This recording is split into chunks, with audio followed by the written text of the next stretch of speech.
આજરોજ રાજકોટ મ્યુનિસિપલ કોર્પોરેશનની સ્ટેન્ડિંગ કમિટીની બેઠક હતી.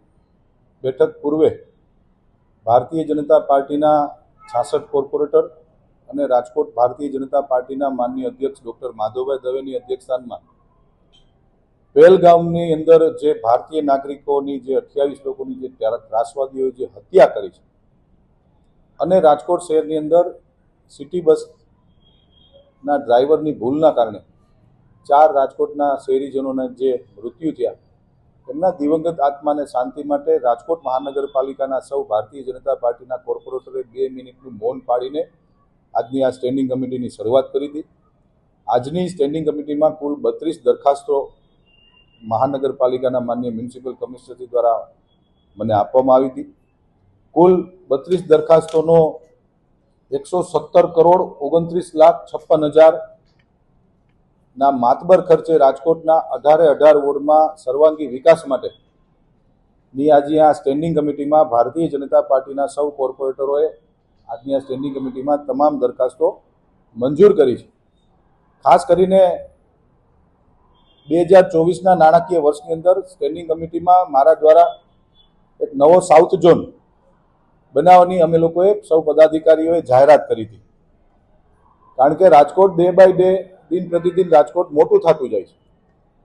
રાજકોટના હાલમાં ભૌગોલિક દ્રષ્ટિએ Rajkot central zone, East zone અને વેસ્ટ ઝોન હતા, પરંતુ કોઠારિયા સોરઠિયાવાડીથી જે ઉપરનો વિભાગ છે, જ્યાં ખૂબ મોટા પ્રમાણમાં રહેવાસીઓ રહેવા આવ્યા છે, તો એમને અહીંયા સુધી ન આવવું પડે કે ઈસ્ટ ઝોન સુધી ન આવવું પડે, એટલે એમની સુખાકારી માટે મારા દ્વારા 2024માં એક સાઉથ ઝોનની જાહેરાત કરવામાં આવી હતી.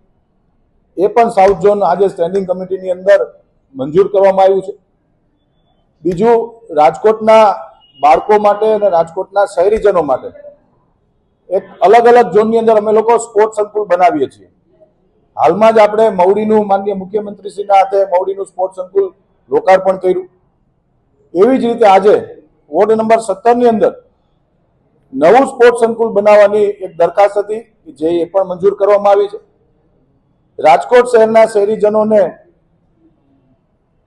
જે અત્યારે આપણે જોઈએ છીએ કે જે વોર્ડની અંદર ડીઆઈ પાઇપલાઇનના માધ્યમથી જે રોડ ખોદાઈ ગયા છે, એવા બહુમતી વોર્ડની અંદર પણ એક આ 32 કરોડના ખર્ચે રોડ નવા બનાવવાની અને પેચવર્ક કરવાની દરખાસ્ત હતી, એ પણ આજે મંજૂર કરવામાં આવી છે.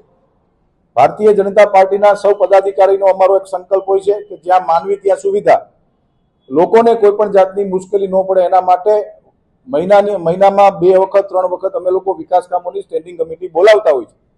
જેના ભાગરૂપે આજે સ્ટેન્ડિંગ કમિટી હતી અને 117 કરોડ જેવી રકમના ખર્ચે આજે અમે લોકોએ સ્ટેન્ડિંગ કમિટીના મંજૂર કરી છે અને વિકાસ કામોને આજે અમે બહાલી આપી છે.